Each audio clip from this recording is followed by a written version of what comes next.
So hello everybody and welcome to our demo class. Okay, so मेरा नाम है मृणाल ओझा और मैं आप लोगों के लिए लेकर आया हूँ एक स्पेशल पाथ जिससे कि आप कॉन्फिडेंट और प्रॉफिटेबल ट्रेड कर सकते हैं। ओके, सो कुछ भी स्टार्ट करने से पहले सबसे पहले मैं आपको अपना इंट्रोडक्शन देता हूँ। तो जैसे कि मैंने बताया कि माय नेम इज़ मृणाल ओझा और मैं पिछले 7 से 8 सालों से स्टॉक मार्केट में एक्टिव हूँ। देखिए, ये जो मेरी स्टॉक मार्केट जर्नी है कोई फैंसी डिग्री से स्टार्ट नहीं हुई थी। I was very passionate about all this things. तो मुझे बहुत ज़्यादा क्यूरियोसिटी थी कि मार्केट कैसे काम करता है, इसमें क्या क्या चीज़ें होती हैं। तो फिर सबसे पहले मैंने फाइनेंशियल मॉडलिंग जो है उसको मैंने ज्वाइन किया था, जिससे कि मैंने फाइनेंशियल मॉडल बनाए, प्राइस को कैसे फोरकास्ट करना, ये सब मैंने उसमें सीखा।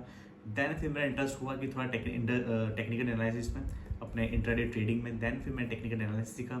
अब टेक्निकल एनालिसिस सीखने के बाद डेरिवेटिव्स में फिर मन लग ही जाता है, तो फिर डेरिवेटिव्स भी मैंने फिर सीखा पूरा। देन फिर फंडामेंटल एनालिसिस सीखा एंड देन फिर म्यूचुअल फंड और पर्सनल फाइनेंस।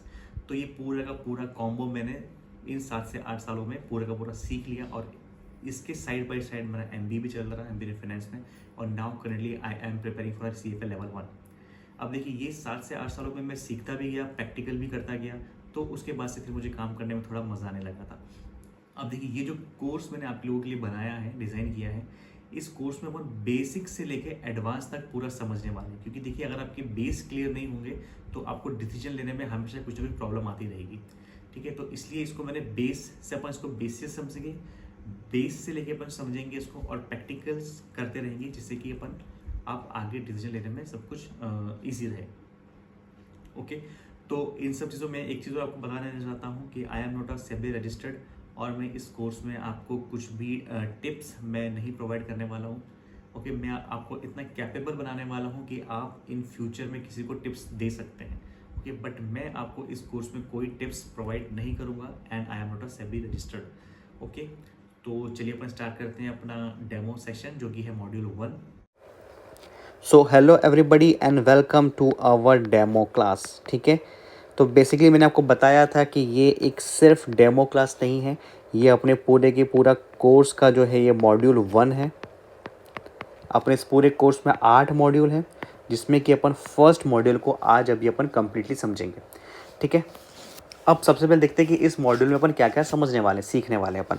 तो सबसे पहले अपन देखेंगे इसमें इवोल्यूशन ऑफ डेरिवेटिव। ठीक है, कि डेरिवेटिव कैसे इवॉल्व हुआ है अपने इंडिया में डेरिवेटिव कैसे आया, क्यों गवर्नमेंट इस पर नई नई चीज़ें लेकर आ जाती है, बट वो डेरिवेटिव को बंद नहीं करती। क्योंकि काफ़ी लोगों का क्वेश्चन था ये मेरे पहले कि सर ये डेरिवेटिव्स, गवर्नमेंट डेरिवेटिव्स के लिए अलग अलग नॉर्म्स लेकर आती रहती है कि कभी उन्होंने लॉट साइज कम कर दिया, कभी एक्सपायरी हटा दी, है ना, कभी कुछ कुछ नई नई चीज़ें लेकर आती है, बट वो डेरिवेटिव्स को कभी बंद क्यों नहीं करती है। तो शायद इस चीज़ से आपका ये वाला जो डाउट है वो क्लियर हो जाएगा, तो इसलिए मैंने इसको इसमें ऐड किया है अभी। दूसरा अपन समझेंगे इसमें कि डेरिवेटिव्स बेसिकली होता क्या है। ठीक है, कि डेरिवेटिव क्या होता है, फिर समझेंगे अपन टाइप्स ऑफ डेरिवेटिव्स, कि डेरिवेटिव्स के टाइप्स क्या हैं उसको समझेंगे। और उसमें से अपन टाइप्स में से जो उसका एक टाइप होता है फॉरवर्ड कॉन्ट्रैक्ट, अपन फॉरवर्ड कॉन्ट्रैक्ट को समझेंगे। तो अपन अभी जो है इस वाले मॉड्यूल्स में ये 4 चीज़ें समझने वाले हैं। ठीक है, अभी 4 चीज़ें क्या, जैसे कि आपका एक बेस जो है आपका रेडी हो जाएगा। क्योंकि अगर अपन को फॉर फ्यूचर कॉन्ट्रैक्ट पढ़ना है तो फ्यूचर कॉन्ट्रैक्ट के पहले फॉरवर्ड कॉन्ट्रैक्ट अपन को पढ़ना पड़ेगा, जिससे कि अपना थोड़ा बेस स्ट्रांग हो जाएगा। ठीक है, तो अपन ये सब चीज़ें हैं जो कि इस मॉड्यूल में कवर करने वाले हैं। ठीक है, तो चलो अपन अब चलते हैं अपन इसके Indian market, Indian derivative market की ओर। इसका ओवरव्यू देख लेते हैं।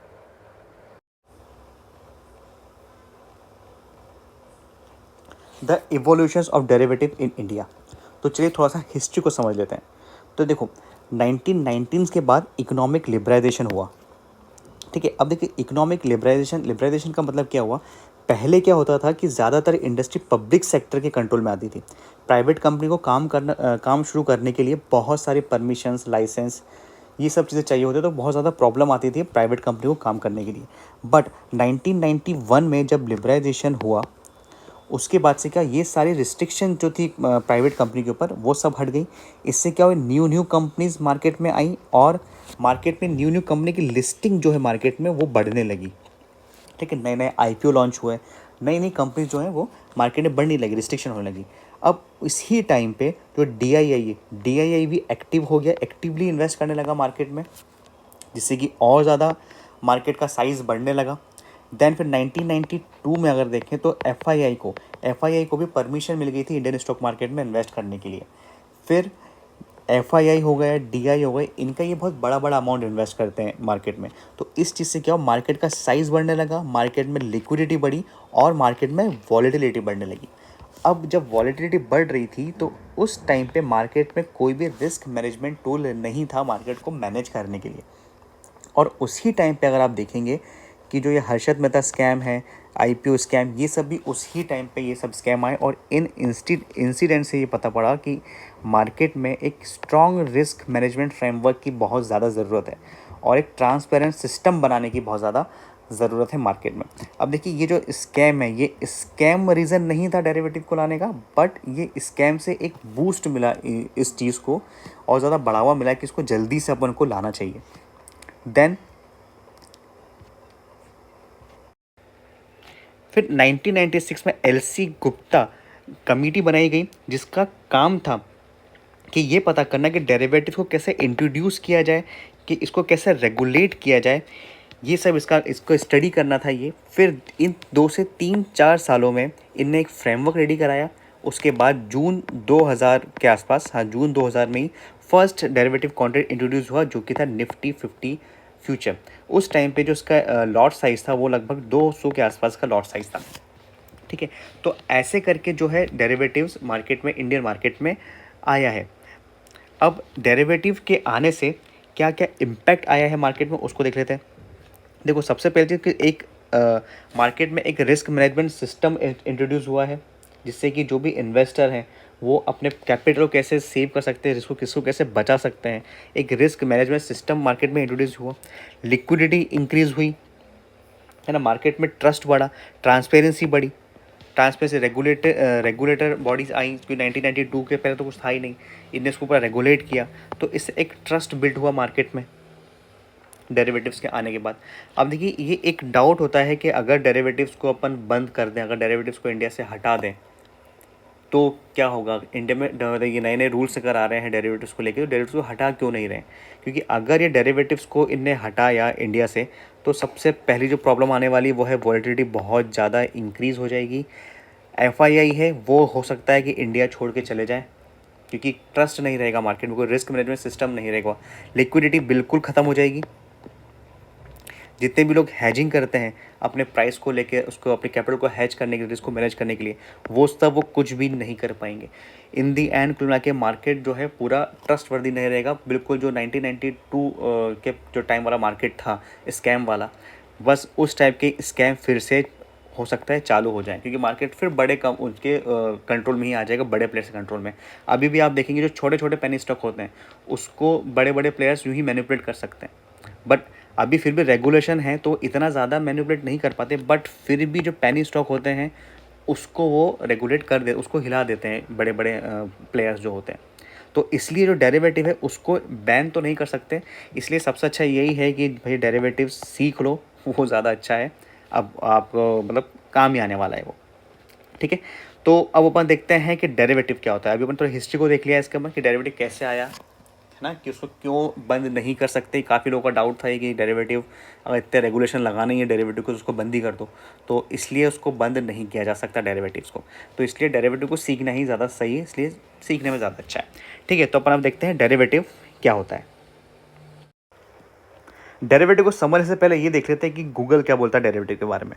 ठीक है, तो डेरिवेटिव की डेफिनेशन क्या बता रहा है गूगल, ये बोल रहा है कि डेरिवेटिव एक फाइनेंशियल कॉन्ट्रैक्ट है जिसकी वैल्यू डिराइव होती है अंडरलाइन असेट्स से, इसकी वैल्यू डिराइव होती है अंडरलाइन असेट्स से, और जो असेट्स क्या होते हैं stock, bonds, commodity, currency, indices, इनसे इसकी जो है वैल्यू डिराइव होती है। बेस इसेंशियली जो डेरिवेटिव है वो यूज्ड होता है इन्वेस्टर और trader to manage their risk. ठीक है, speculate on price movement and gain exposure on assets. ठीक है, बेसिकली क्या है, ये एक रिस्क को मैनेज करने के लिए यूज़ में किया जाता है इन्वेस्टर और ट्रेडर को, और प्राइस मूवमेंट के जो स्पेकुलेशन है प्राइस मूवमेंट के लिए उसमें उसका यूज़ किया जाता है। ठीक है, अब इस डेफिनेशन से आई थिंक कुछ ज़्यादा समझ में तो नहीं आ रहा अपन को कि कैसे क्या हो रहा है ये, तो इसलिए अपन थोड़ा सा इसको एक एग्जांपल से समझते हैं।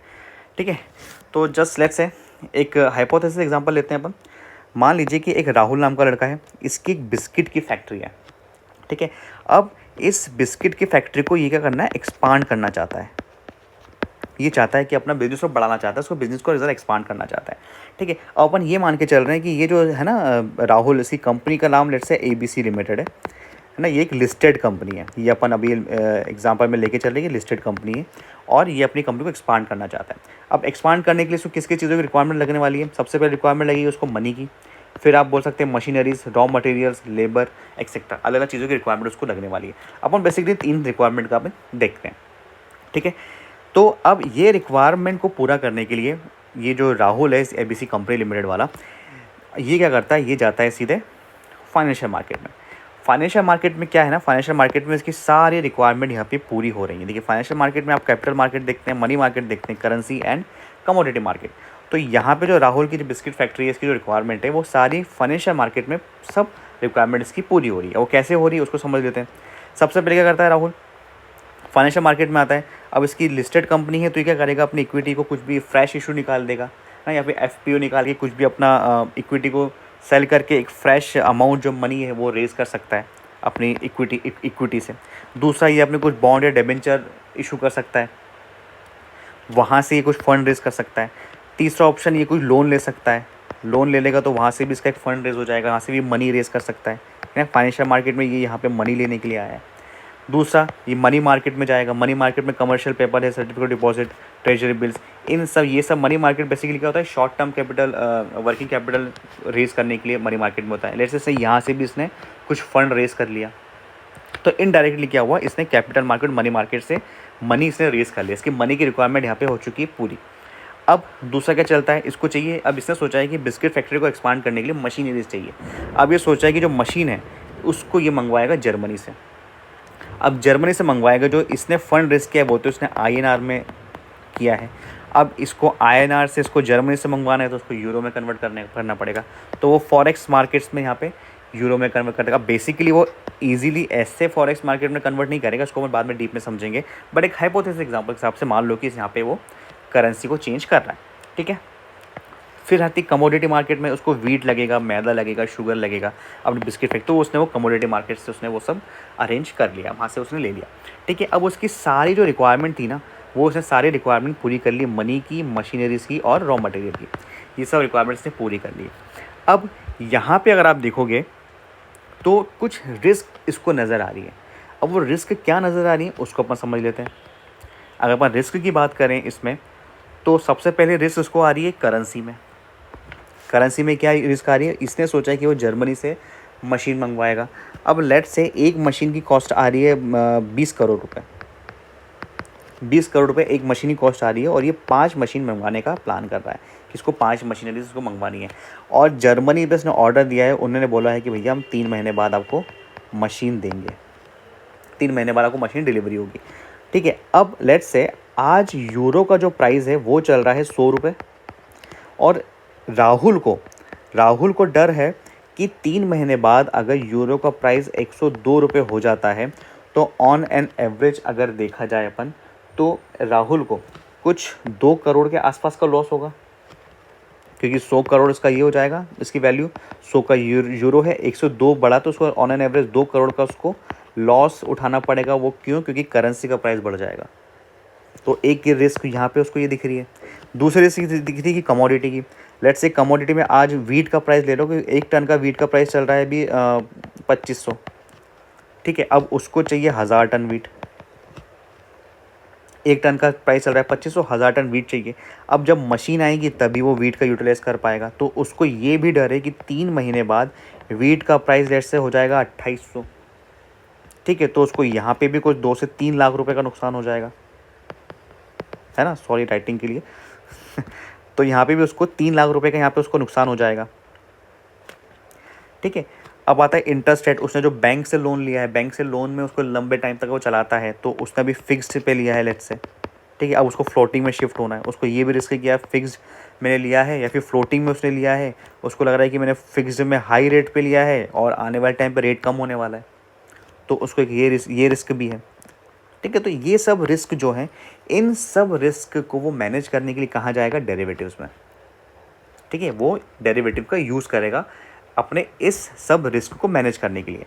अब वो कैसे यूज़ करेगा उसको समझते हैं। ओके तो देखो, अब डेरिवेटिव्स में क्या है, डेरिवेटिव्स में अलग अलग रिस्क को मैनेज करने के लिए अलग अलग कॉन्ट्रैक्ट्स होते हैं। जैसे अगर आप देखेंगे तो एक होता है forward contracts, future contract, options और स्वैप। फ्यूचर और ऑप्शन जो है ये दोनों कॉन्ट्रैक्ट, इस दोनों को अपन बहुत ज़्यादा डिटेल में पढ़ेंगे आगे जाके अपने दूसरे मॉड्यूल्स में। बट जो अपना फर्स्ट मॉड्यूल है उसमें अपन समझेंगे कि फॉरवर्ड कॉन्ट्रैक्ट क्या होता है, और राहुल वाले जो अपना एग्जांपल है, राहुल वाले एग्जांपल में वो कैसे फॉरवर्ड कॉन्ट्रैक्ट के थ्रू अपने रिस्क को मैनेज कर सकता है, कमोडिटी और करेंसी को। और अपन ये भी समझेंगे इसमें कि क्या अभी रियल लाइफ में फॉरवर्ड कॉन्ट्रैक्ट यूज़ में आते भी हैं या नहीं आते, या सिर्फ पेपर्स में ही, बुक्स में ही अपन रीड कर रहे हैं। तो अपन इसका प्रैक्टिकल इम्पैक्ट भी समझेंगे कि कहाँ कहाँ पे ये आज भी यूज़ आता है फॉरवर्ड कॉन्ट्रैक्ट्स। जैसे इंपोर्ट एक्सपोर्ट देखेंगे तो इंपोर्ट एक्सपोर्ट में आज भी जो है फॉरवर्ड कॉन्ट्रैक्ट का यूज़ होता है। ठीक है, अपन इसको समझेंगे। जो अपना करेंसी वाला एग्जांपल है उस पर अपन समझेंगे कि कैसे इंपोर्ट एक्सपोर्ट में जो राहुल है वो कैसे अपने आप को हैज कर सकता है। ठीक है, तो अपन वो सब चीज़ें अभी फॉरवर्ड कॉन्ट्रैक्ट में समझेंगे। और वो जो फ्यूचर हैं और कॉन्ट्रैक्ट हैं, फ्यूचर और ऑप्शन कॉन्ट्रैक्ट्स हैं, इसको अपन आने वाले मॉड्यूल्स में बिल्कुल डीप में समझेंगे। हर इसकी चीज़ को अपन समझेंगे, कैसे इसकी प्रीमियम इम्पैक्ट होती है, हर चीज़ को अपन इसमें बिल्कुल डीप में समझेंगे।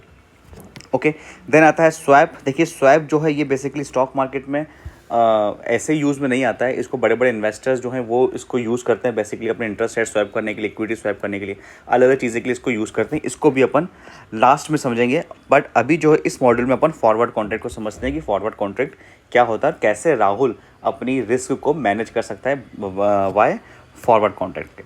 ठीक है, तो चलो समझते हैं फॉरवर्ड कॉन्ट्रैक्ट क्या होता है। फॉरवर्ड कॉन्ट्रैक्ट, देखिए गूगल को समझने से पहले अपना एग्जांपल देख लेते हैं कि अपने एग्जांपल में क्या था। ठीक है, उसके बाद में फिर गूगल को देखते हैं। ठीक है, तो चलिए देखो इसमें क्या था। जो राहुल है, राहुल को क्या डाउट था कि वीट का जो प्राइस है वो 3 महीने में बढ़ सकता है। ठीक है, वीट का प्राइस बढ़ेगा तो ऑब्वियस सी बात है राहुल का कॉस्ट ऑफ प्रोडक्शन बढ़ जाएगा। तो राहुल को अपना कॉस्ट ऑफ प्रोडक्शन नहीं बढ़ाना है और उसको इसी चीज़ को हेज करना है, अपने इस रिस्क को मैनेज करना है उसको। ठीक है, दूसरी ओर अगर अपन देखते हैं कि एक फार्मर है, फार्मर को क्या लग रहा है कि उसने जो वीट लगाया है, अभी उसके खेतों में जो वीट लग रहा है, जब वो पूरी तरीके से ग्रो हो जाएगा उस टाइम तक जो वीट का प्राइस है वो कम हो सकता है। अब वीट का प्राइस कम हो जाएगा तो ऑब्वियसली बात है जो फार्मर है उसको लॉस होगा। ठीक है, तो अब देखो एक साइड अगर अपन देख रहे हैं कि राहुल को जो ये डाउट है कि वीट का प्राइस बढ़ जाएगा, वही दूसरी साइड अगर देखें फार्मर को डाउट है कि वीट का प्राइस जो है वो कम हो जाएगा। अब ये जो दोनों का एनालिसिस है, दोनों को ये लग रहा है कि प्राइस में जो फ्लक्चुएशन दिख रहा है, जो प्राइस में वॉलेटिलिटी जो दोनों को दिख रही है, उस प्राइस की वॉलेटिलिटी से बचने के लिए ये दोनों क्या करते हैं, ये एक कॉन्ट्रैक्ट में आते हैं, फॉरवर्ड कॉन्ट्रैक्ट में आते हैं। ठीक है, ये एक कॉन्ट्रैक्ट साइन करते हैं। अब देखिए ये जो कॉन्ट्रैक्ट होता है ना, जैसे जो उन्होंने कॉन्ट्रैक्ट साइन किया, जो मैंने आपको बोला अभी, बेसिकली ये जो कॉन्ट्रैक्ट होता है इसका कोई भी ना स्टैंडर्ड फॉर्मेट नहीं होता है। जो फॉरवर्ड कॉन्ट्रैक्ट होता है इसका कुछ भी स्टैंडर्ड फॉर्मेट नहीं है। जैसे कि फ्यूचर कॉन्ट्रैक्ट है, फ्यूचर का कुछ स्टैंडर्ड फॉर्मेट, उसके कोई रेगुलेशंस है, उसके कुछ रूल्स हैं फ्यूचर कॉन्ट्रैक्ट के। बट फॉरवर्ड कॉन्ट्रैक्ट में ऐसा कुछ भी नहीं है। ये अगर आप चाहो तो इसको आप रिटर्न एग्रीमेंट भी कर सकते हो फॉरवर्ड कॉन्ट्रैक्ट को। ठीक है, या आप चाहो तो उसको ओरल एग्रीमेंट भी कर सकते हो। ठीक है, इन दोनों एग्रीमेंट में सबसे ज़्यादा इंपॉर्टेंट चीज़ होती है वो है ट्रस्ट। दोनों पार्टीज़ के बीच में ट्रस्ट होना चाहिए, सब क्लियर होना चाहिए। ठीक है, अगर उनमें ट्रस्ट अच्छा है, जो पहले से एक दूसरे को जानते हैं, तो ओरल एग्रीमेंट भी काम आ जाता है। अगर इनके ज़्यादा नहीं जान पहचान नहीं है, ज़्यादा नहीं जानते, तो वो एक रिटर्न एग्रीमेंट कर लेते हैं। अब रिटर्न एग्रीमेंट कैसे होता है, रिटर्न एग्रीमेंट का कोई फॉर्मेट नहीं होता है। आप नॉर्मल किसी भी एक पेपर पे लेकर बस आपने जो टर्म लिख के दोनों नीचे साइन कर देते हैं, बस ये नॉर्मल से एक रिटर्न एग्रीमेंट हो गया। ओरल एग्रीमेंट में कुछ नहीं, बस दोनों ने बात कर ली कि इस पर्टिकुलर टाइम पे उनको ये प्रोडक्ट चाहिए, इस रेट में चाहिए, दोनों की जान पहचान अच्छी है, तो बस ये कॉन्ट्रैक्ट ऐसा हो गया।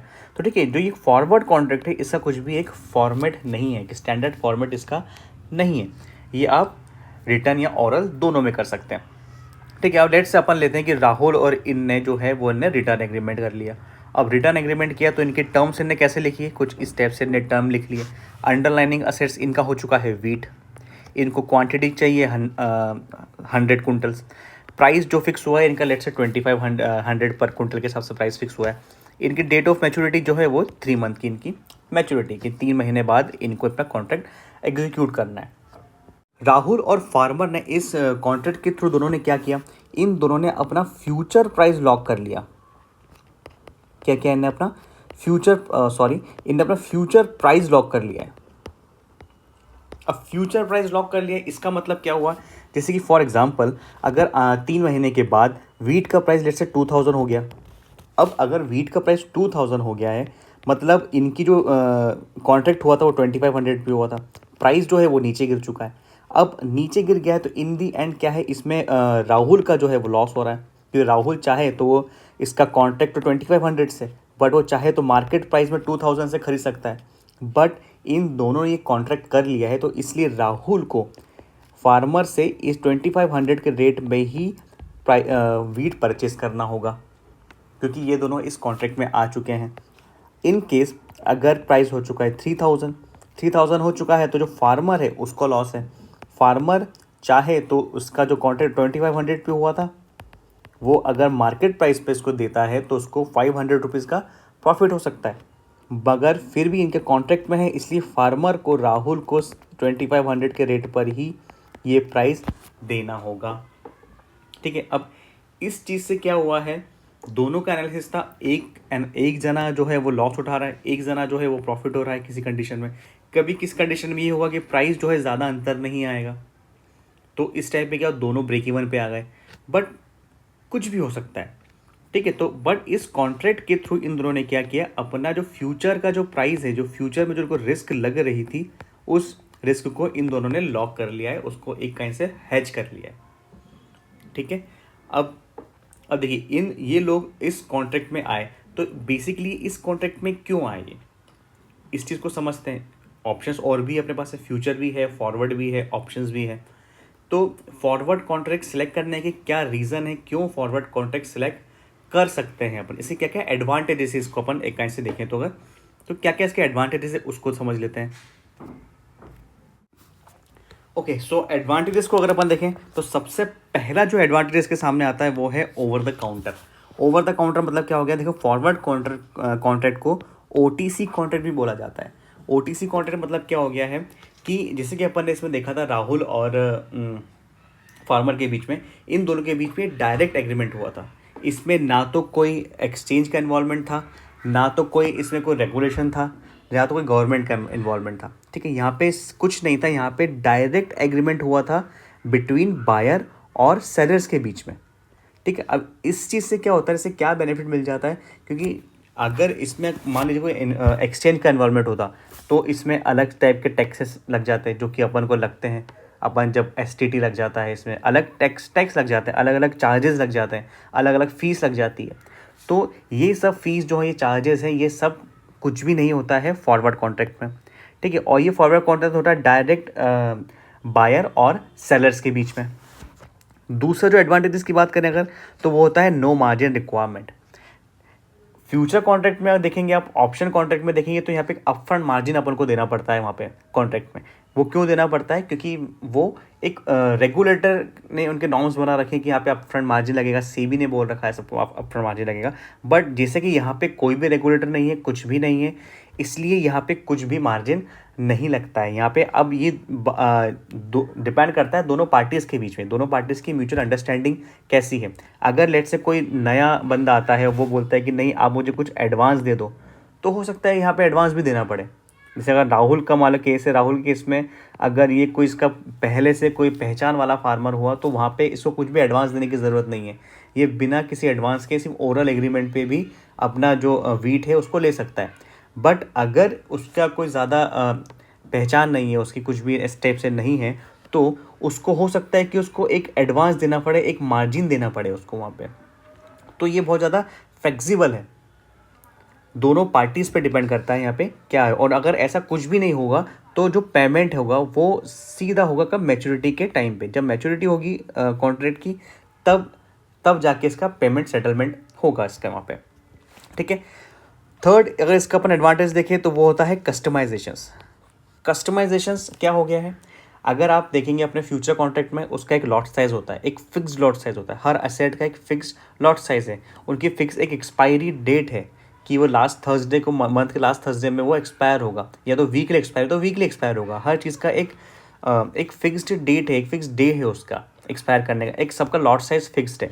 बट यहाँ पे क्या है, यहाँ पे कुछ भी लॉट साइज़ नहीं है। यहाँ पे दोनों पार्टीज़ जो हैं वो दोनों जो उनकी नीड है उसके हिसाब से वो कॉन्ट्रैक्ट कर लिया जाता है। अगर लेट्स से फॉर एग्जांपल अभी राहुल वाले एग्जांपल की अगर बात करें तो राहुल ने जो 1000 टन का यहाँ पे लेट्स से उनने ऑर्डर कॉन्ट्रैक्ट किया है, 3 महीने के हिसाब से इनने 1000 टन का कॉन्ट्रैक्ट किया है। बट अगर मान लो कोई दूसरा कोई है जिसकी XYZ कंपनी है, वो भी बिस्किट की फैक्ट्री बनाता है और उसकी कंपनी जो है इतनी बड़ी नहीं है अभी, तो उसको 1000 टन की ज़रूरत नहीं, उसको 600 में ही काम हो जाएगा, तो वो 600 के लिए भी कॉन्ट्रैक्ट कर सकता है। बट ऐसा फ्यूचर में अपन देखते हैं, फ्यूचर में ऐसा पॉसिबल नहीं है। अगर निफ्टी का लॉट साइज 50 का है लेट्स से, तो वो अगर कोई दूसरा बंदा चाहता है कि 25 का मैं लॉट खरीद लूँ तो ऐसा कुछ नहीं हो सकता है, वो फिक्स्ड है वहाँ पे।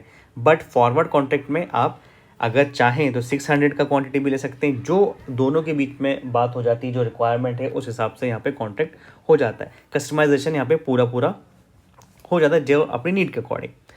फिर आता है सर्टेनिटी।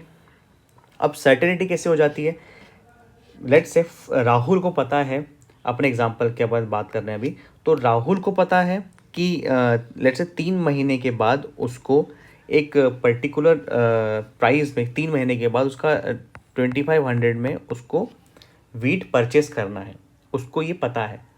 सेम चीज़ फार्मर को पता है कि उसको 2500 के रेट में वीट सेल करना है, दोनों को अपने फ्यूचर कैश फ्लो के बारे में पता है।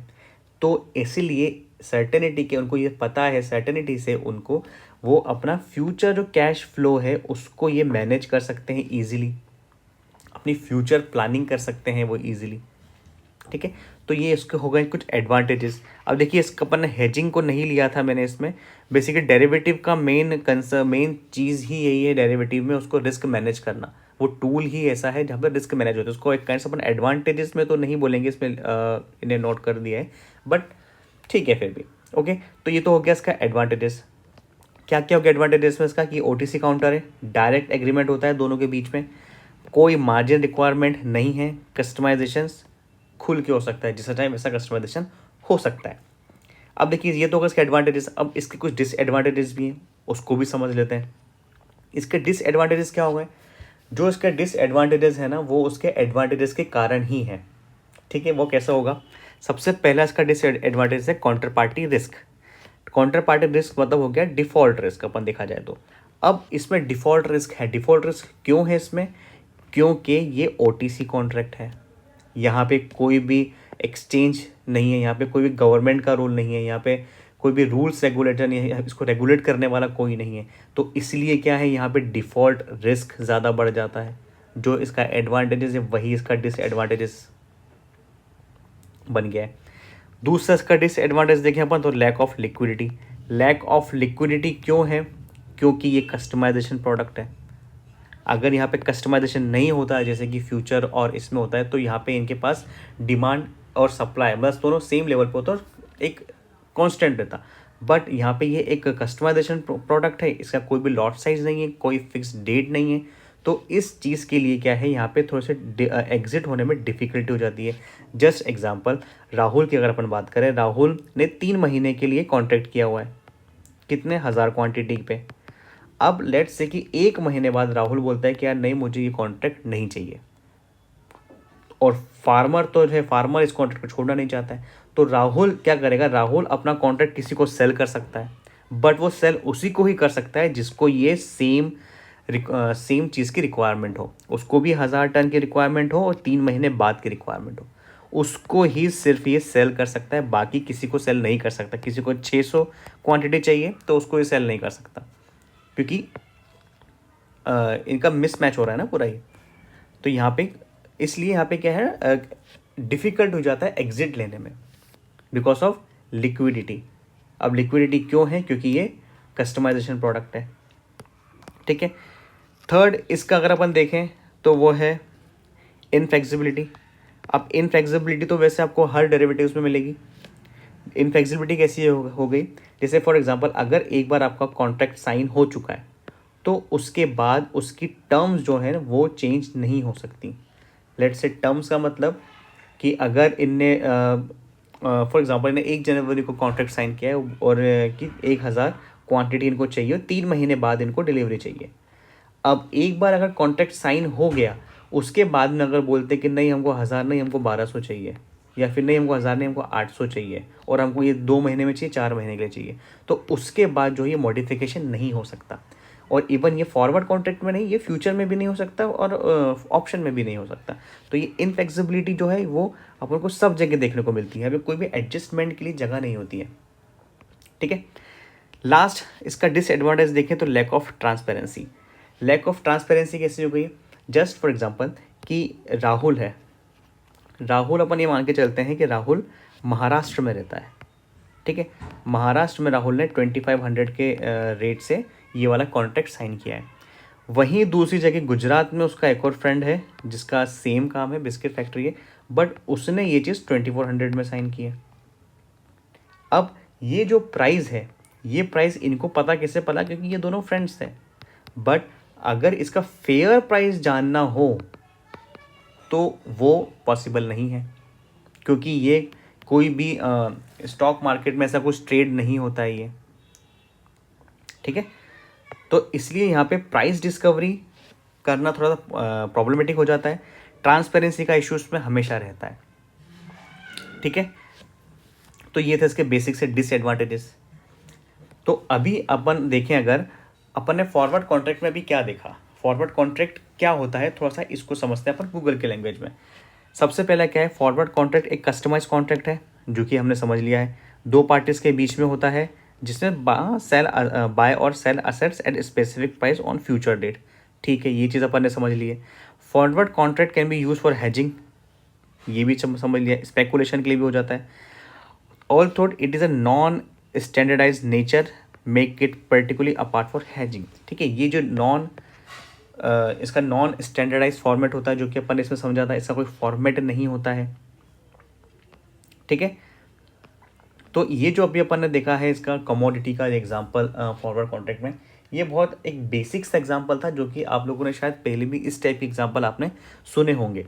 बट ये जो एग्जांपल है, ये अधिकतर अगर देखा जाए तो ये रियल लाइफ में बहुत कम देखने को मिलते हैं कि रियल लाइफ में किसी ने वीट और इस चीज़ के लिए फॉरवर्ड कॉन्ट्रैक्ट किया हो।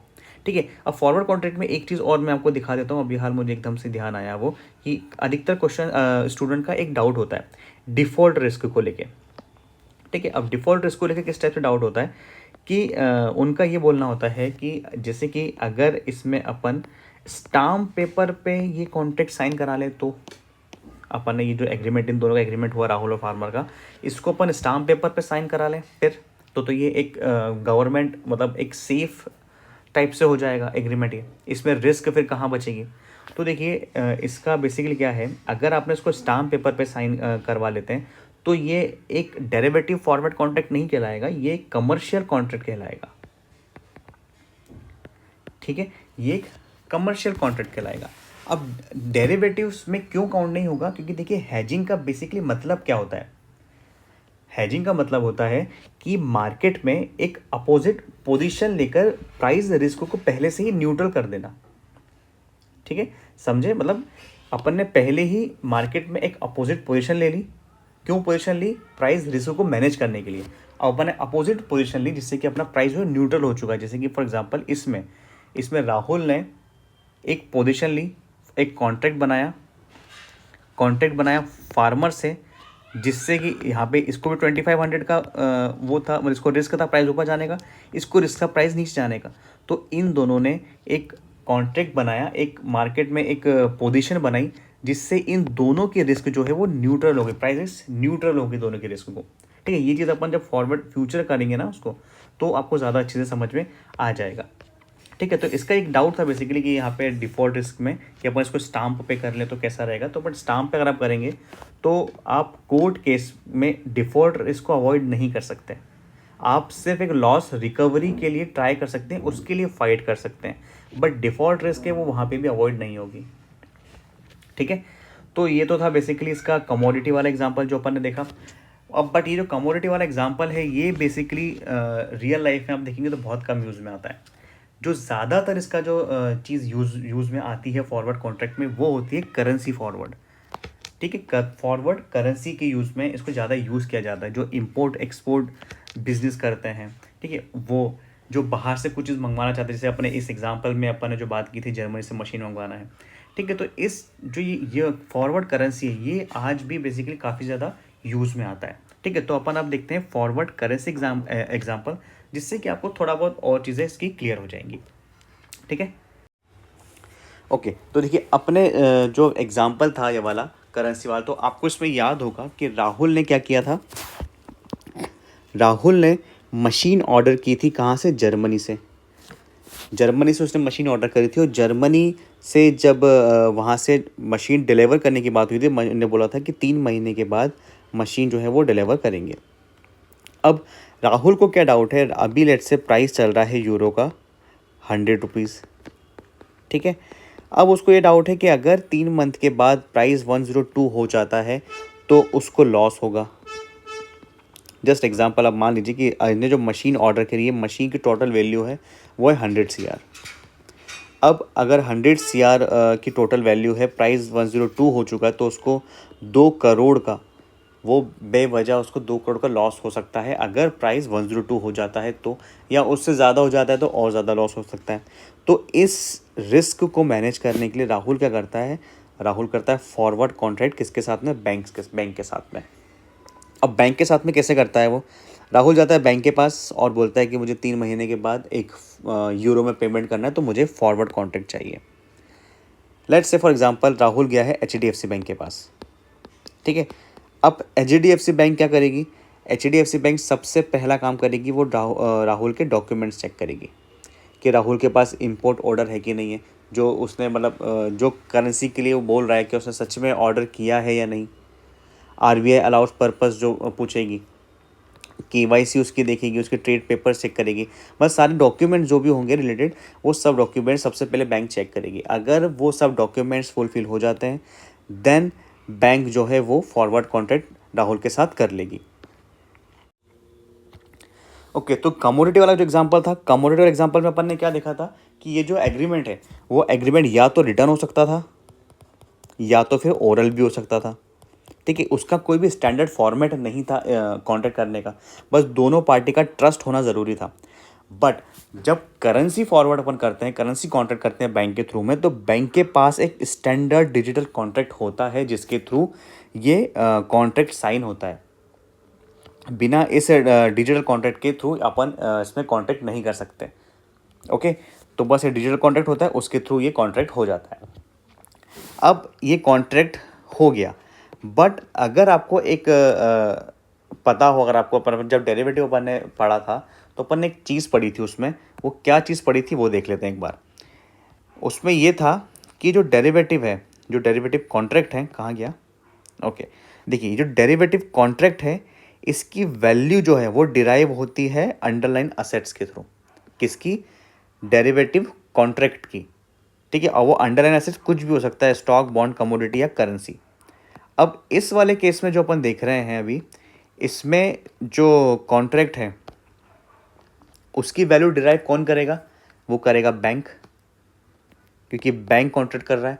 अब वो कैसे डिराइव करेगा, अंडरलाइन एसेट्स से। यहाँ पे अंडरलाइन एसेट्स क्या हो गई, अपनी करेंसी, और करेंसी में भी जो अंडरलाइन एसेट है वो है अपना यूरो, ठीक है। यूरो है, यूरो के बेसिस पे वो कॉन्ट्रैक्ट का प्राइस डिसाइड होगा। अब वो कैसे होगा, देखिए बैंक्स के पास क्या होता है ना, अलग अलग फॉर्मूले होते हैं कॉन्ट्रैक्ट प्राइस को निकालने के लिए। अब वो फॉर्मूले में क्या क्या होता है, वो सबसे पहले वो स्पॉट प्राइस चेक करते हैं कि क्या अभी स्पॉट प्राइस चल रहा है, जैसे अभी 100 इनका स्पॉट प्राइस चल रहा है। फिर दोनों कंट्रीज, जिस कंट्रीज का आप करेंसी ले रहे हो, उस कंट्री का इंटरेस्ट रेट कंपेयर करते हैं इंडिया से, और उस कंट्री की, जैसे इस केस में जर्मनी है, इन दोनों के इंटरेस्ट रेट कंपेयर होते हैं। फिर मार्जिन, जो कंपनी, जो बैंक है, वो अपना मार्जिन ऐड करती है, वही उसका एक तरह से प्रॉफिट होता है ना, मार्जिन उसमें ऐड करती है, मैच्योरिटी ऐड करती हैं।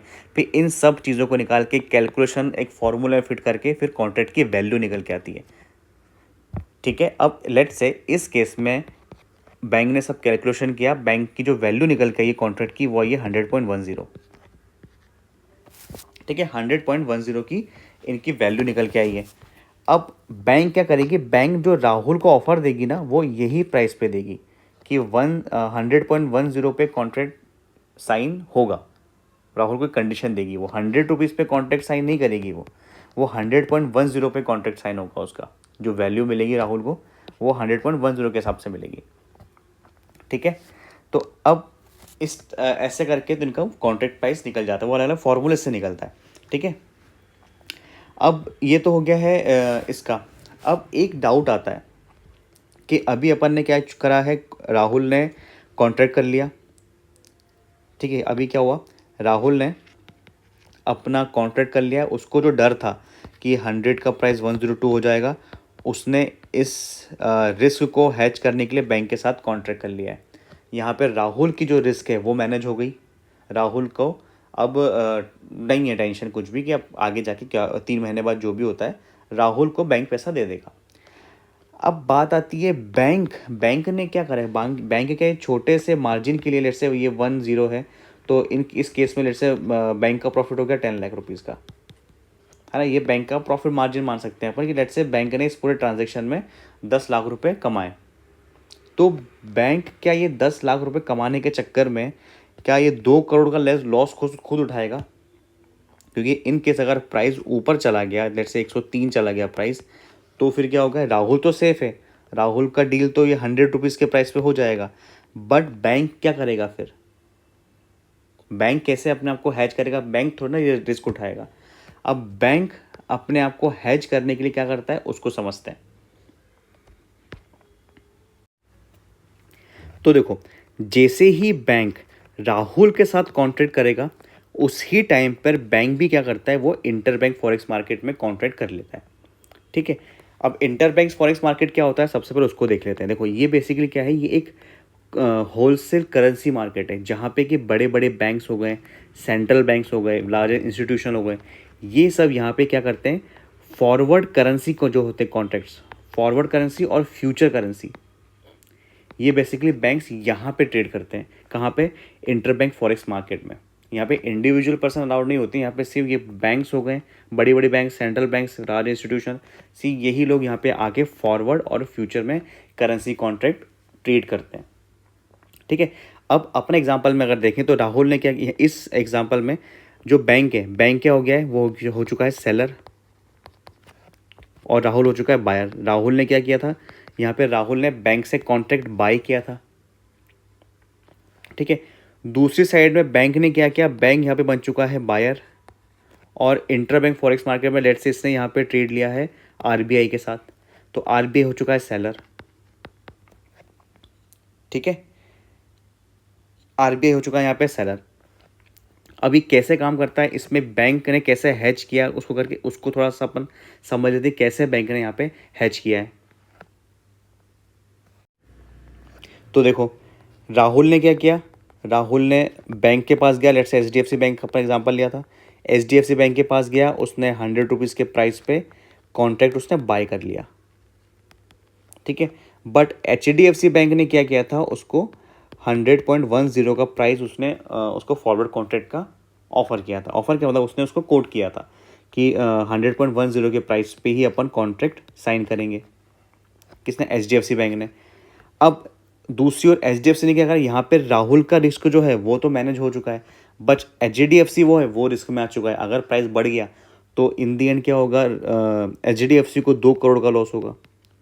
यहाँ पे वो 10 लाख रुपए कमा रहा है, 10 लाख के पीछे वो 2 करोड़ का लॉस थोड़ी ना लेगा, वो भी कहीं ना कहीं अपना इस पोजीशन को कवर करना चाहेगा। तो बैंक क्या करती है, एचडीएफसी बैंक जाती है इंटर बैंक मार्केट में और वहाँ पे जाके वो आरबीआई से सेम कॉन्ट्रैक्ट कर लेती है। क्या 100 रुपीज़ के रेट पे बाय कर लेती कॉन्ट्रैक्ट को, यहाँ पे उसने बाय कर दिया। अब जो इंटर बैंक फॉरेक्स मार्केट होता है ना, यहाँ पे हर चीज़ फेयर मार्केट पे होती है, सॉरी फेयर प्राइस पे होती है। जैसे कि यहाँ पे बैंक ने उसको 0.10 का जो मार्जिन ऐड किया है, ऐसा इंटर बैंक मार्केट में नहीं होता, वहाँ पे सिर्फ फेयर प्राइस पे ही ट्रेड होता है पूरा। ठीक है, तो अब इसमें क्या किया, इसमें राहुल, अब यहाँ पे राहुल तो सेफ हो चुका था, एचडीएफसी बैंक भी क्या हो गई, यहाँ पे सेफ हो गई। अब इन केस 2 महीने के बाद, अगर 3 महीने के बाद प्राइस अगर 102 हो जाता है तो क्या हो गया, यहाँ पे जो राहुल है उसको तो 100 रुपये पर ही मिलेगा क्योंकि वो एचडीएफसी बैंक से अपना कॉन्ट्रैक्ट एग्जीक्यूट कर लेगा। दूसरी ओर HDFC बैंक क्या करेगी, वो RBI के पास जाएगी क्योंकि उसने भी 100 रुपीज़ के रेट पे कॉन्ट्रैक्ट बाई किया है, तो यहाँ से वो अपना चीज़ एग्जीक्यूट कर लेगा। मतलब अगर देखें तो बैंक ने क्या किया, बैंक ने RBI से जो कॉन्ट्रैक्ट किया था ऐसा कैसे उठा के राहुल को दे दिया, और इस चीज़ को करने में इसने 10 लाख रुपए का मार्जिन जो उसने लिया था वो उसने प्रॉफिट में कमा लिया। ठीक है, अब इस केस में लॉस कौन उठाएगा, वो उठाएगा RBI।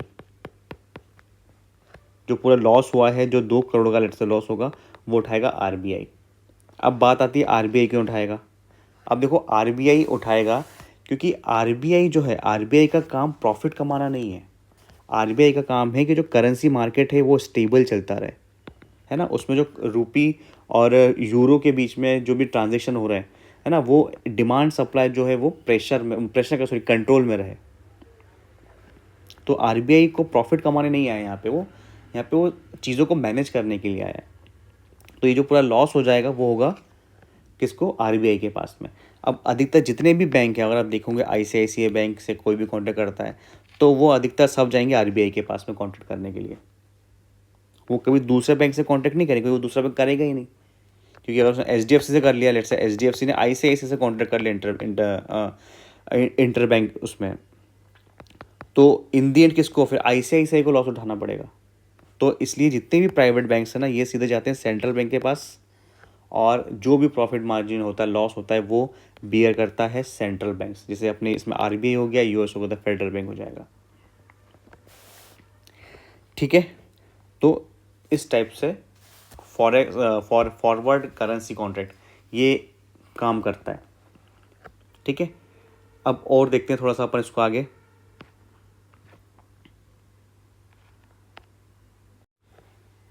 तो अब देखो इस पूरे केस में क्या हुआ, जो अपन एडवांटेजेस के देखे थे, इस पूरे केस में क्या हुआ, क्या यहाँ पे भी फ्यूचर प्राइस लॉक हुआ है, बिल्कुल हुआ है।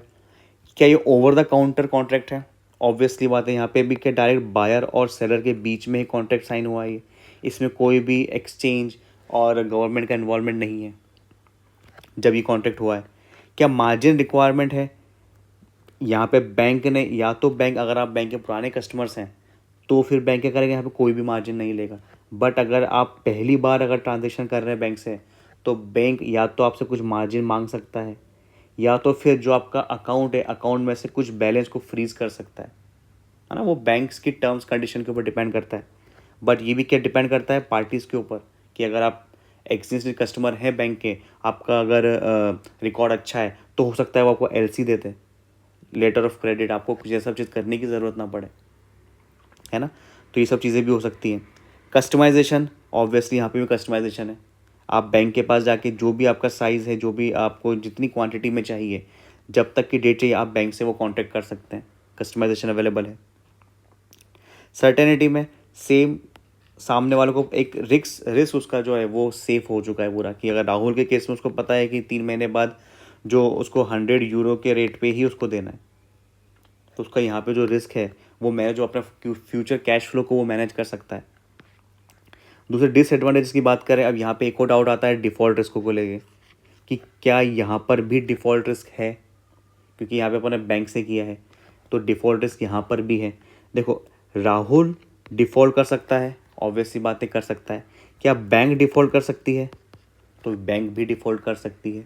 बट बैंक के डिफ़ॉल्ट करने के चांसेस जो है वो बहुत ज़्यादा कम है। अगर बैंक बिल्कुल ख़त्म ही डूब जाती है बैंक, उस केस में बैंक जो है डिफ़ॉल्ट कर सकती है ना। बट चांसेस तो हैं, तो क्या यहाँ पे डिफ़ॉल्ट रिस्क को अपन ने ख़त्म कर दिया पूरा, तो वो नहीं है। फॉरवर्ड कॉन्ट्रैक्ट में डिफ़ॉल्ट रिस्क आपको हर कंडीशन में रहेगा। एग्जिट करना, लिक्विडिटी का रहेगी, इसमें नहीं रहती है। एग्जिट करना डिफ़िकल्ट है, क्योंकि अगर यही सेम कॉन्ट्रैक्ट राहुल किसी और को देना चाहेगा तो वो नहीं दे सकता, क्योंकि कॉन्ट्रैक्ट इसका ये एक डिजिटल कॉन्ट्रैक्ट में हुआ है ये, तो राहुल किसी को अपना ये कॉन्ट्रैक्ट किसी को मतलब दे नहीं सकता। इनफ्लेक्सिबिलिटी, ये तो आपको हर डेरिवेटिव में मिलने वाली है, जो कि अपन ने से बताया था पहले आपको। Last, transparency, no price discovery, मतलब जैसा अपन ने देखा इसमें, अगर राहुल ने भी HDFC बैंक से कॉन्ट्रैक्ट किया है, ठीक है, अब उसको पता नहीं है, क्योंकि कॉन्ट्रैक्ट का जो प्राइस अपन ने देखा था, कॉन्ट्रैक्ट प्राइस निकालने का अलग अलग फॉर्मूला होता है, ठीक है। वो हर बैंक्स अलग अलग चीज़ों को कंसीडर करके एक प्राइस डिराइव करती है, अलग अलग तरीके से मार्जिन ऐड करती है उसमें बैंक अपना। अब राहुल ने भी HDFC बैंक से किया है, उसको बैंक ने दिया है 100.10 का प्राइस दिया है, बट क्या पता, हो सकता है ICICI में जाता, अगर वो ICICI में पास उसको प्राइस 10.808 का मिल जाता, या फिर हो सकता है दूसरी बैंक में उसको 100.15 का मिल जाता। तो यहाँ पे प्राइस की ट्रांसपेरेंसी नहीं, क्योंकि कॉन्ट्रैक्ट जो है वो कोई मार्केट में ट्रेड नहीं हो रहा है, ठीक है। ओके, तो देखो मार्केट पार्टिसिपेंट्स, अपन ने जो एग्जांपल देखे हैं दोनों सॉरी, जो एग्जांपल देखे अपने कमोडिटी का और करेंसी का, वो एग्जांपल थे हैजिंग के लिए, है ना। उसमें अपन ने हैज किया था, अपन ने कोई स्पेकुलेशन नहीं किया था, अपन ने कोई आर्बिट्राजेस नहीं किया था उसमें। अब देखिए जो करेंसी वाला जो एग्जांपल था ना अपना, करेंसी वाले एग्जांपल में स्पेकुलेशन है और आर्बिट्राजर है, ये इतना ज़्यादा ईजी नहीं है ना, क्योंकि यहाँ पे आप बैंक के साथ कर रहे हैं। ईजी का मतलब हो ही नहीं पाता है प्रैक्टिकली। तो आपको अगर करना है तो आप इंडिविजुअल दो बंदे का ऐसे बैट लगाते हैं, जो उस टाइप से बैट लगा के अपन उसको कर सकते हैं। बट बैंक के साथ में ना तो स्पेकुलेटर हो सकता है, ना तो आर्बिट्राजर्स वाला हो सकता है। बट जो कमोडिटी वाला एग्जांपल था, कमोडिटी वाले एग्जांपल में अगर आर्बिट्राजर्स की बात करें तो उसका वो कैसे हो जाएगा। लेट्स से अपन ने देखा था वीट का प्राइस, लेट्स से महाराष्ट्र में वीट का प्राइस चल रहा है 2500 पर कुंटल, और गुजरात में लेट्स से प्राइस चल रहा है 26। तो कोई भी बंदा जो है वो महाराष्ट्र से लेके गुजरात में सेल कर सकता है, तो उसको ऑन एन एवरेज 100 रुपीज़ का बेनिफिट हो सकता है। तो ये हो गया आर्बिट्राज वाला। अब ये प्राइस डिफरेंस पे बेसिकली काम कर सकते हैं इस पर। अब जो स्पेकुलेशन है वो प्राइस मूवमेंट पे काम करते हैं, ठीक है। फॉर एग्जांपल जो कमोडिटी वाले एग्जांपल्स अगर देखें कि राहुल ने फार्मर के साथ किया था, ठीक है। अब लेट्स से कोई एक और बंदा है, अमित नाम का लड़का है, जिसने कि फार्मर से ये कॉन्ट्रैक्ट किया है, ये स्पेकुलेशन किया है कि 3 महीने के बाद जो प्राइस है वो 2500 का जो कुंटल है वो 26 हो जाएगा, ठीक है। तो अब ये जो डिफरेंस है 100 रुपीज़ का, अब जब 3 महीने के बाद जो रिजल्ट होगा ना, जैसे 3 महीने के बाद प्राइस 26 हो गया, तो जो अमित है ये कोई फिजिकल डिलीवरी नहीं लेगा वीट की, ये सिर्फ प्राइस डिफरेंस जो हुआ था 100 रुपीज़ का जो बेनिफिट हुआ है, वो सिर्फ फार्मर से 100 रुपीज़ का बेनिफिट ले लेगा। दैट्स इट, मतलब वो कोई भी डिलीवरी नहीं लेगा। बट जो अपना हैजिंग वाला था, यहाँ पे इसने डिलीवरी ली थी पूरी वीट के केस में। यहाँ पे इसने जो प्राइस डिफरेंस का इसने महाराष्ट्र में बाय करके गुजरात में सेल कर दिया था। और प्राइस मूवमेंट की अगर बात करें अपन स्पेकुलेशन में, तो यहाँ पे इसने सिर्फ प्राइस मूवमेंट का जो बेनिफिट हुआ है वो लेगा। अगर लॉस होता है तो ये अमित फार्मर को 100 रुपीज़ के हिसाब से पेमेंट करेगा, ठीक है। तो ये तो देखिए ये हो चुका है अपना फॉरवर्ड कॉन्ट्रैक्ट। तो कि फॉरवर्ड कॉन्ट्रैक्ट के साथ साथ जो है वो अपना मॉड्यूल 1 भी जो है वो यहाँ पे कंप्लीट हो चुका है, ठीक है। अब देखिए मॉड्यूल 1 में अपन ने क्या क्या देखा है। अपन ने सबसे पहले देखा था इवोल्यूशन ऑफ डेरिवेटिव, कि डेरिवेटिव कैसे इंडिया में इवोल्व हुआ है, कैसे इंडिया में आया है डेरिवेटिव, क्यों इंडिया में क्यों डेरिवेटिव ज़रूरी है, अगर डेरिवेटिव चले जाता है, इसको हटा देते हैं डेरिवेटिव्स को, तो क्या क्या प्रॉब्लम जो है वो मार्केट में आ सकती है। तो ये सब जो चीज़ें अपन ने इस चीज़ में इवोल्यूशन डेरिवेटिव में अपन ने समझी थी। फिर अपन ने देखा था डेरिवेटिव क्या होता है, ठीक है। इसको अपन ने एक एग्जाम्पल से समझा था डेरिवेटिव को। उस एग्जाम्पल में देखा था कि कैसे रिस्क को मैनेज करने के लिए डेरिवेटिव का यूज़ किया जाता है, ठीक है। क्या क्या उसके अंडरलाइनिंग असेट्स हो सकते हैं, वो सब चीज़ों को अपन ने इसमें समझा था। फिर थर्ड अपन ने समझा था टाइप्स ऑफ डेरिवेटिव्स, ठीक है। जो अपन ने उस एग्जाम्पल में जो रिस्क लिया था, उस रिस्क के हिसाब से क्या क्या किस तरीक़े से डेरिवेटिव्स में रिस्क को मैनेज किया जा सकता है। फिर अपन ने देखा था इसी का एक टाइप, वो था फॉरवर्ड कॉन्ट्रैक्ट। फॉरवर्ड कॉन्ट्रैक्ट को फिर अपन ने समझा था इसमें, उसको भी अपन ने एग्जाम्पल से समझा था, है ना, जिससे कि कैसे डेरिवेटिव फॉरवर्ड कॉन्ट्रैक्ट से हैच किया जाता है अपने रिस्क को, कैसे कॉन्ट्रैक्ट का जो प्राइस है वो कैसे डिराइव होता है, वो अपन ने समझा था। रियल लाइफ में कैसे कॉन्ट्रैक्ट जो है वो काम करते हैं, वो सब अपन ने इस चीज़ में सीखा था, ठीक है। अब देखिए अगर आपको इन सब चीज़ों में कुछ भी डाउट होता है तो आप जो है मेरे इस नंबर पर आप मुझे मैसेज कर सकते हैं, व्हाट्सएप मैसेज, और अपना जो भी डाउट है उसको क्लियर कर सकते हैं, ठीक है। ये जो नंबर है ये आपको उसमें मिल जाएगा ग्रुप पे। आप ये नंबर पे आप मुझे मैसेज कर सकते हैं, कोई भी डाउट अपना क्लियर कर सकते हैं। ठीक है, अब ये तो हो गया है अपना मॉड्यूल 1। अब देखिए अपन आगे क्या क्या सीखने वाले हैं उसका भी मैं आपको एक बार बता देता हूँ, अपने मॉड्यूल्स सारे मॉड्यूल्स में क्या क्या चीज़ें कवर करने वाले हैं। ओके, तो देखिए जो डेरिवेटिव्स में अपन ने देखा मॉड्यूल 1 में अपन ने क्या क्या सीखा है, अपन देखा है इसमें डेरिवेटिव क्या होता है, इसके टाइप्स को समझा है डेरिवेटिव्स को अपन ने, इसके सेबी क्या करती है, इवोल्यूशन कैसे हुआ डेरिवेटिव्स का, उस सब चीज़ों को समझा है अपन ने। और अपन ने देखा है फॉरवर्ड कॉन्ट्रैक्ट, क्योंकि फॉरवर्ड कॉन्ट्रैक्ट क्या होता है और कैसे काम करता है। अब जो आगे वाले मॉड्यूल्स में उसमें अपन देखेंगे, जो मॉड्यूल 2 रहेगा अपना, उसमें अपन समझेंगे फ्यूचर ट्रेडिंग को। अपन फ्यूचर ट्रेडिंग को बिल्कुल उसकी मास्टरी करेंगे, बिल्कुल बेस से लेके उसको एडवांस लेकर तक का पूरा अपन जो है मॉड्यूल 2 में अपन उसको समझेंगे। फ्यूचर मार्केट कैसे काम करता है, कैसे निफ्टी, बैंक निफ्टी, कमोडिटीज़ के जो फ्यूचर्स है वो काम करते हैं, इसका मार्जिन कैसे काम करता है, लेवरेज कैसे काम करता है, रोल ओवर कैसे कर सकते हैं, हेजिंग कैसे कर सकते हैं, कैसा स्पेकुलेशन में काम कर सकते हैं। ठीक है, और बाकी जितनी भी चीज़ें वो सब अपन मॉड्यूल 2 में जो है फ्यूचर ट्रेडिंग मास्टरी में अपन पूरा फ्यूचर ट्रेडिंग को समझेंगे, जो कि अपना मॉडल 2। अब जो मॉड्यूल 3 जो है, मॉड्यूल 3 में अपन समझेंगे ऑप्शन ट्रेडिंग के बारे में। ठीक है, मॉड्यूल 3 और मॉड्यूल 4 ये पूरा अपना ऑप्शन ट्रेडिंग के बारे में रहेगा कि ऑप्शन ट्रेडिंग मास्टरी अपन कैसे करेंगे। ठीक है, ऑप्शन बाइंग, ऑप्शन सेलिंग, किस टाइप से आपको इसमें ट्रेड करना चाहिए, कैसे आपको सेलेक्ट करना चाहिए, कब आपको ऑप्शन बाइंग करनी है और कब आपको ऑप्शन सेलिंग करनी है। ठीक है, वो सब चीज़ें अपन समझेंगे। ऑप्शंस के बारे में जो है अपन पूरा समझेंगे, कॉल पुट कैसे हैं, मतलब कैसे काम किया जाता है कॉल पुट में, कैसे अपन ऑप्शन बाइंग करना है तो कैसे अपन अच्छी स्ट्राइक प्राइस सेलेक्ट कर सकते हैं। ऑप्शन इसके ग्रीक्स क्या होते हैं, इनको अपन डीप में समझेंगे। मनीनेस ऑफ कॉन्ट्रैक्ट, इसको अपन समझेंगे बहुत डीप में। प्राइसिंग मॉडल्स जो होते हैं ऑप्शंस में, उन प्राइसिंग मॉडल्स को समझेंगे अपन इसमें।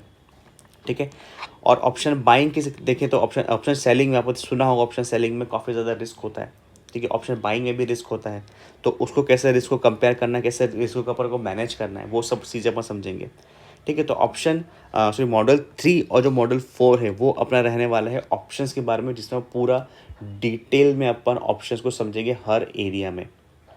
ठीक है, इसमें हर एरिया में अपन जो है ऑप्शंस को उसमें सीखेंगे। फिर मॉडल 5 की अगर बात करें तो मॉडल 5 में अपन देखेंगे इस ऑप्शन स्ट्रैटेजीज। ठीक है, अब जिसमें कैसी ऑप्शन बाइंग स्ट्रैटेजीज भी आपको मिलने वाली है, ऑप्शन सेलिंग भी मिलने वाली है, हेजिंग के लिए क्या क्या स्ट्रैटेजी आपको यूज़ कर सकते हैं, और स्पेकुलेशंस के लिए आप क्या क्या स्ट्रैटेजीज को यूज़ करते हैं, वो सब चीज़ें जो हैं आपको इस वाले मॉडल में मिलने वाली है। बेसिकली आपको 35+ आपको ऑप्शन स्ट्रैटेजीज मिलेंगी, जिससे कि आप हर मार्केट कंडीशन में उसका यूज़ करके एक अच्छा प्रॉफिट कमा सकते हैं। ओके, फिर मॉडल 6 की बात करें तो मॉडल 6 में अपन देखेंगे कि कैसे डेटा को एनालाइज करना है। ठीक है, डेटा एनालाइज कैसे करना है, जैसे FII डेटा होता है, DII डेटा होता है, इसको कैसे एनालाइज करना है, इसको कैसे देख के अपन मार्केट की कंडीशंस को समझ सकते हैं। ठीक है, OI डेटा को कैसे अपन को एनालाइज करना है। ठीक है, IV डेटा को कैसे एनालाइज करना है ना, PCR, मैक्सवेल थ्योरी, अलग अलग थ्योरी जो होती हैं डेटा को एनालाइज करने के लिए, वो सब थ्योरीज अपन समझेंगे कि कैसे अपन एक अच्छे से मार्केट को एनालाइज करके अपना एक अच्छा प्रॉफिट जनरेट कर सकते हैं। जो बस 7 मॉड्यूल है उसमें अपन समझेंगे कि मार्केट एग्जीक्यूशन और टूल्स के बारे में समझेंगे। उसमें अपन कि जैसे ऑप्स्ट्रा है, ऑप्स्ट्रा को कैसे यूज़ करना है, कैसे आप ऑप्स्ट्रा को यूज़ करके सारी जो ऑप्शन की स्ट्रैटेजीज़ है उनको आप कैसे समझ सकते हैं, सारे ऑप्शन का डेटा को आप कैसे रीड कर सकते हैं एक स्मार्ट तरीके से। सेंसिबल को समझेंगे।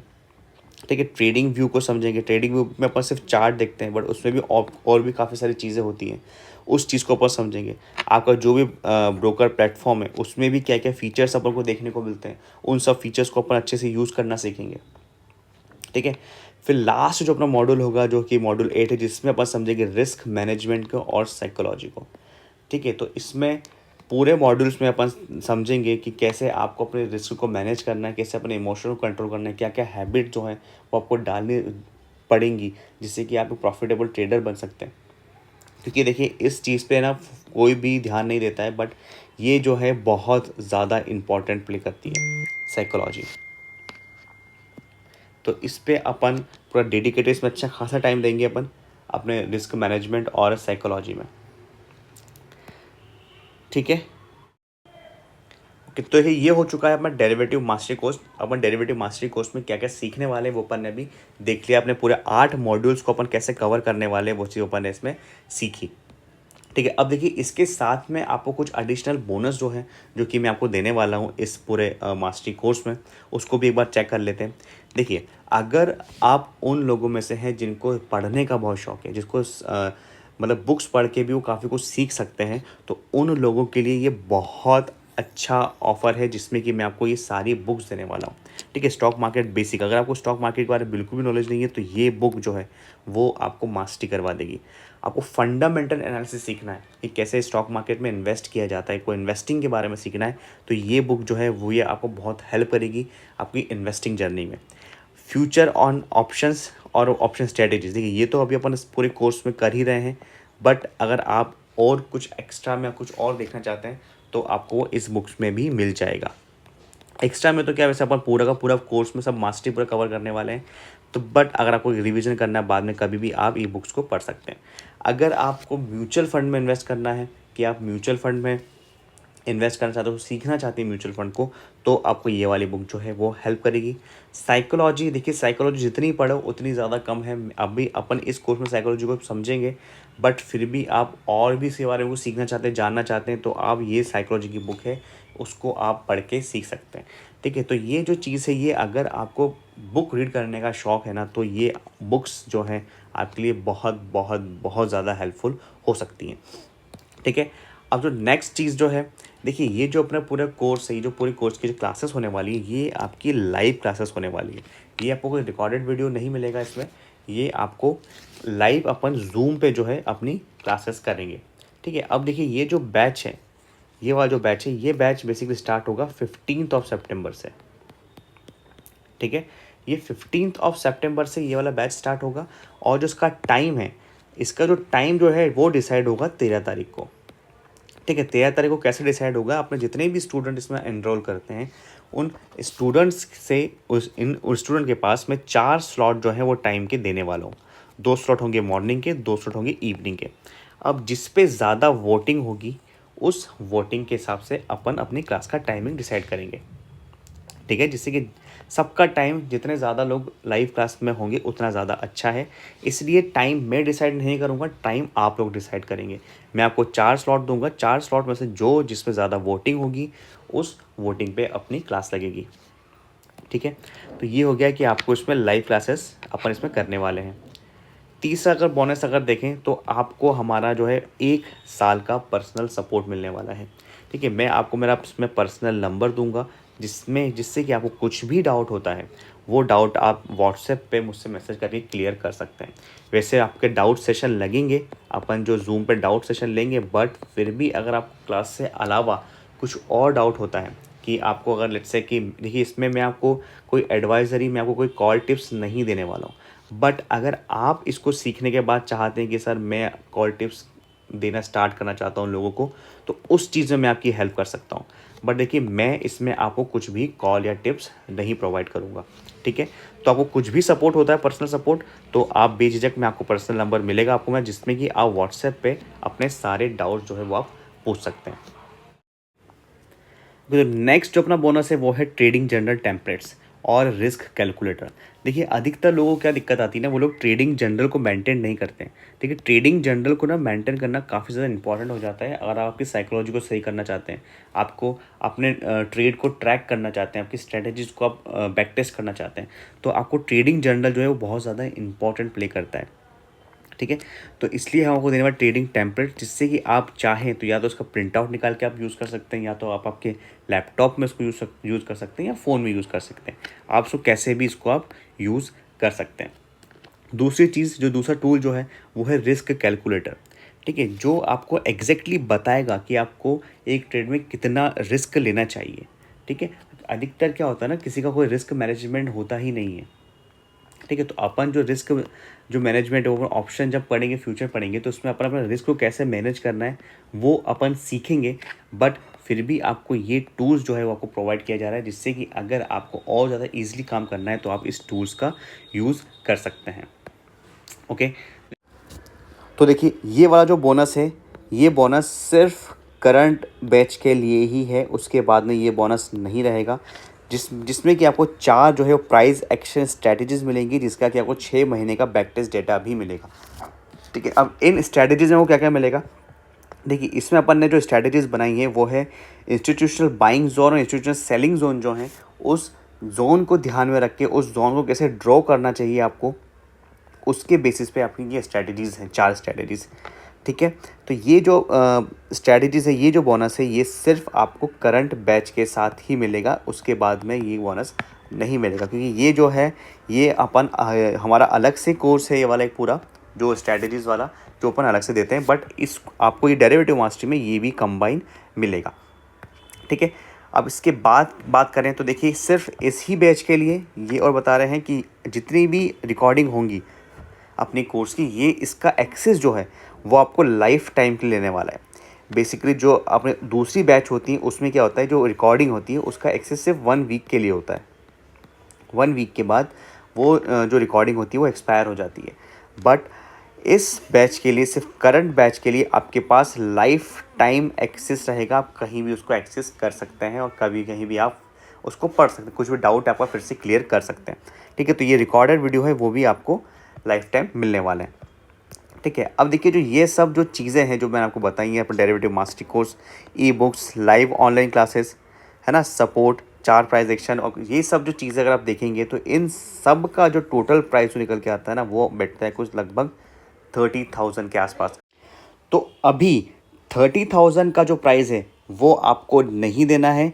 अभी स्पेशल ओकेजन है, गणेश चतुर्थी के स्पेशल ओकेजन के लिए हमने आप लोगों के लिए जो प्राइस है वो काफ़ी ज़्यादा डिस्काउंट में किया हुआ है। वो सिर्फ और सिर्फ इस गणेश चतुर्थी ओकेजन के लिए ही है, और ये जो प्राइस आपको अभी देना रहेगा वो होगा सिर्फ और सिर्फ 6,000 का, ठीक है।